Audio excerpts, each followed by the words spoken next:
All right, we're going to go ahead and take a look at this new thing called a residual and residual plot. So these, of course, are happening on our scatter plot. So let's take a look at that definition of residual. Residual is that difference between what actually happened, the actual Y value, and what was predicted to happen. So how far off is what actually happened from what was predicted to happen? Okay. And so one of the key things that we have to do is pay attention to making sure that we are really clear on what the actual value is and what the predicted value is. And so we want to keep those straight. One way to keep those straight is how they're notated. So you can see here that we'll use just a plain Y for that actual Y value, and then the Y with the little prediction hat as the predicted Y value. Okay, so computing a residual is the actual Y minus the predicted Y. And so let me just kind of show you what these look like, what these residuals are looking like on our graphs. And then we'll come back to some of those properties about them. All right, so here we have these data between the age in years and the weight in pounds, and then we have the prediction, the least squares regression line. So the residual is that distance from what actually happened to what was predicted to happen. Okay, so you can have a positive residual, and you would have a positive residual if what actually happened was above what was predicted to happen. Okay. And then, of course, you can have a negative residual if what actually happened was below what was predicted. And, of course, this is your least squares regression line is your prediction line. Now, so that's what is happening in our regular scatter plots, okay? What those residuals are in the regular scatter plots. Now, back up here to one of these special properties. This special property here is that, well, actually, it says the mean of the residuals, but also summing all the residuals. So if we took all of these positive residual values, we added up all of those positive distances, okay, and then we summed those with all of these negative residuals, all of these negative distances. So kind of like how, we have standard deviation, that's that typical distance from the mean. Well, you got the positives and you have the negatives, and those sum together to be 0. Okay, so always that the positive residuals plus the negative residuals will sum to 0. Which then also is why the mean of their residuals is always 0, because if the average of 0 is 0. Okay, now take a look here at what a residual plot looks like. You can see here on the left is your original scatter plot. Well, what a residual plot does is it takes that least squares regression line and it makes it horizontal. It flattens it out, and it is horizontal. And it's hard to see here, but the number right there at the least squares regression line on a residual plot is 0. Because if you are a point on the line, you have a residual of 0. Okay? And so then what happens is it's kind of like zooming in on this scatter plot and really accentuating those distances from the actual value to the prediction line. So you can see I circled this dot over here in blue. Because see, look, I've got here this little section of a collection of 3 dots. 3 dots here. Well, that's these over here on this side. Those 1, 2, 3. Okay, then I have, look, here's these 2 down here below, and that's these 2 right here. See how they look a little farther away than over here, because we've kind of zoomed in to really accentuate those distances. All right, see, and then here's this cluster of 3 right here, and that corresponds with this little cluster of 3. So this dot that I circled in green is the same point over here I circled in green. So you should be able to identify the data in the original plot and the ones in the residual plot. Those correspond to each other. All right. Now, here's just kind of another little thing to remember that may help you remember. The residual RAP, RAP, residual R equals A minus P. So that could help you because you don't have that formula given to you. You have to remember that the residual is actual, the A, actual Y value minus predicted Y value. Residual RAP, RAP, residual R equals A minus P. Now, FYI, whenever I write that down, if I'm writing down and I'm doing some math, I'll pretty much always write either RES for residual or the whole word, residual. Even though in the song I say residual R equals A minus P, why do you think I might not write R equals and then put those things in there? Why do you think that I might not do that? Well, if you remember from our lesson last time, R is the correlation coefficient represented by the R. Okay, so see, we don't want to get that correlation coefficient R mixed up with the residual. So I'll usually say RES if I'm writing out a formula, or I'll write out the whole word, residual, so that I don't get those mixed up. Okay, we have to keep those straight because they're two totally different things. All right. So again, that residual plot is that LSRL is a horizontal line. It is accentuating those differences between the actual Y and the predicted Y. Okay, so moving on, let's take a look. So here's just some problems here. And this first one already is just kind of a typical math problem you know how to do, where this is a problem about attendance rate and math scores on the Algebra 1 STAR exam. Okay, and so then we have the least squares regression line, the equation, the prediction.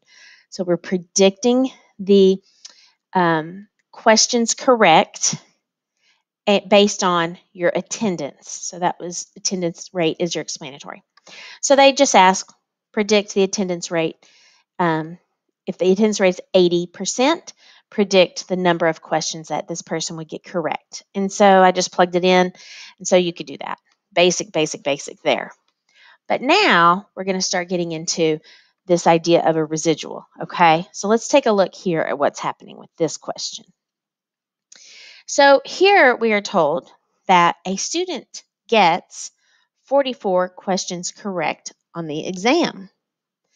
So one of the things as we read that we need to keep straight is the information they give us, the X value or the Y value or the predicted Y value or the residual. Do you remember when we did normal model problems, we would write over on the left-hand side, 4 different things. Well, one of the things that we very likely, that I'll start doing as I started doing some other ones is I would write, what my X value is, and I would write if they give me the actual Y and the predicted Y, and then if they give me the residual, RES. Okay, so we're going to start keeping track of what they give us so that we can keep all of those things straight and do their computing. So here we go. Let's take a look. They give us 44 questions correct. So that would be the actual Y is 44. Okay. Find and interpret our model's prediction error, the residual. So how much is this student's residual? Okay. Well, let's see here. I know residual RAP, RAP, residual is the actual Y minus predicted Y. Okay, so let me fill in what I have. The residual equals 44 minus 3791. Where did I get that? Oh, that came from doing the math up here. So that student with an 80% attendance rate was predicted to get this many questions correct. And you may ask me, should I round that to a whole number? And that answer is, if you are saying that's what's predicted to happen, then you are safe leaving that as a decimal, even though you can't have partial amounts of questions correct. So this allows you to say the predicted value of 37.91. But anyway, so that went in here. So we have our actual minus predicted, and that is how we then compute what that residual is. Now, the question asks us to interpret, what does this mean? Well, for one, it's a positive residual. Okay? So let's see. I don't see this person that they're describing isn't on the chart. That person would be 80, and then that person would be about right there. So see, they got actually above 6.09, above what they were predicted to get. Now, but here's the thing. And I found that as I went through and was doing some answer keys in this unit, this is one thing that I should have more practice for you to do, and I don't. And so that's one thing I might want to add next year. But I did not have you interpret these residuals very much. So let's really pay attention to how this works. This, of course, is saying that this student actually got 6.09 more questions correct than he or she was predicted to get. Okay, but that's not enough. You have to incorporate it with at that particular X value. So for student with an 80% attendance rate. So this piece has to be there to have a full answer. What they got was this much above or below for an X value such as that. So this student actually got 6.09 more questions correct than he or she was predicted to get for a student with an 80% attendance rate. Okay, so that's your complete way to interpret that residual. All right, now let's finish up this little section, and I'll break this notes into a couple of videos here, but let's go ahead and finish up the interpreting of those residuals. So if we, of course, have when you do actual minus predicted and it's positive, okay, then what you actually got is above what was predicted. And notice this means that the model is underestimating. So really pay attention to when they ask you questions about overestimating or underestimating. If they're asking you, is what he actually got above or below, or is the model under predicting or over predicting? Keep that straight. Okay.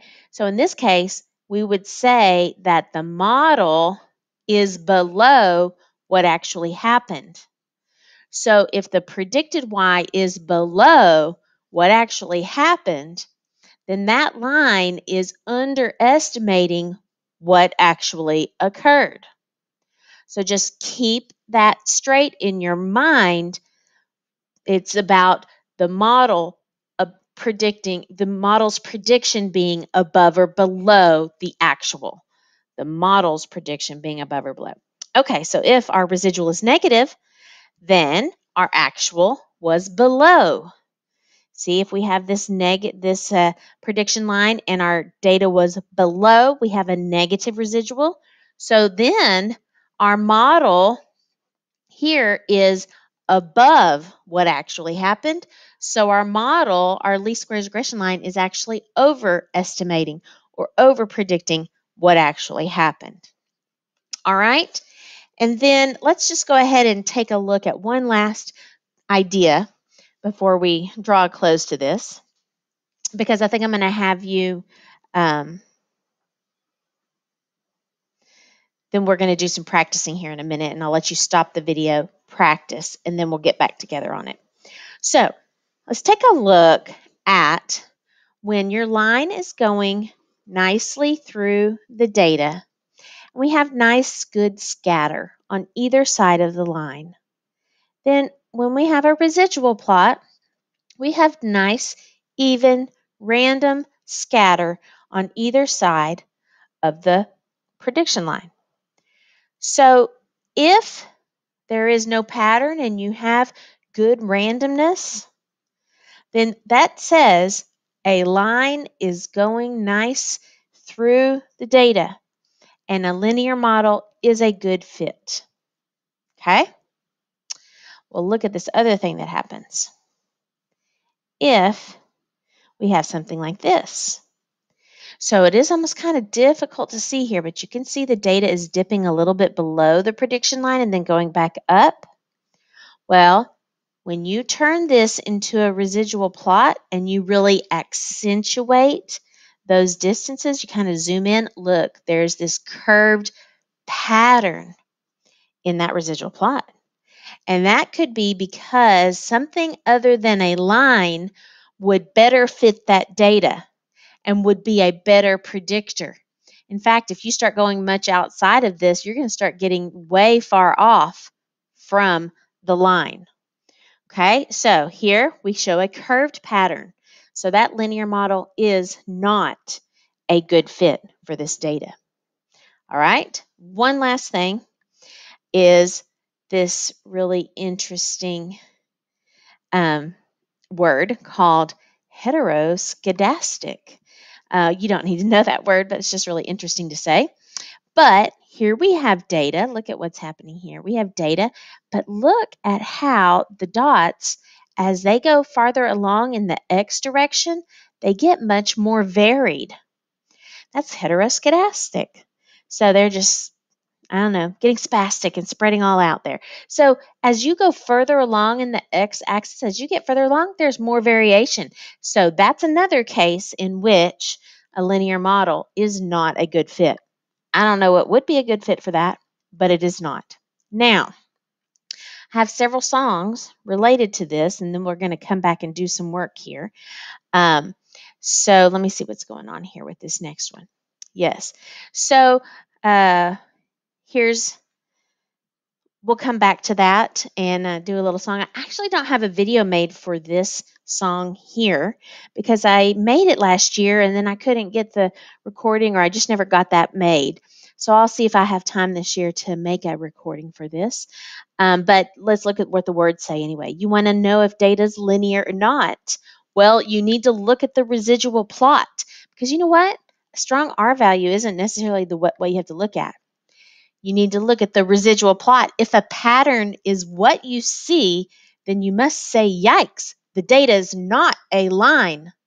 No, it's not linear. Yikes, there's a pattern in the residual plot. Therefore, a linear model is not appropriate. You know, our bye, bye, bye song. You want to know if data is linear or not? Well, you need to look at the residual plot. If a pattern is what you see, then you must say, yikes, the data is not a line, no line. Okay, so hopefully I'll get a video with that and it'll sound better. But I want to see, let's just see what you can do on these. Why don't you try these even before I put this in here? Take a look at these problems down here and then go on to the next page and see if you can't start filling in with some of the questions that it's asking.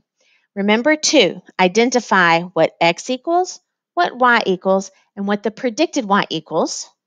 Okay, and then also maybe they give you the residual. So take a look at that last question here. Check out what I've written. And then go on to the next page, see what you can do. I'm going to come back and we'll go through these answers. So stop and practice.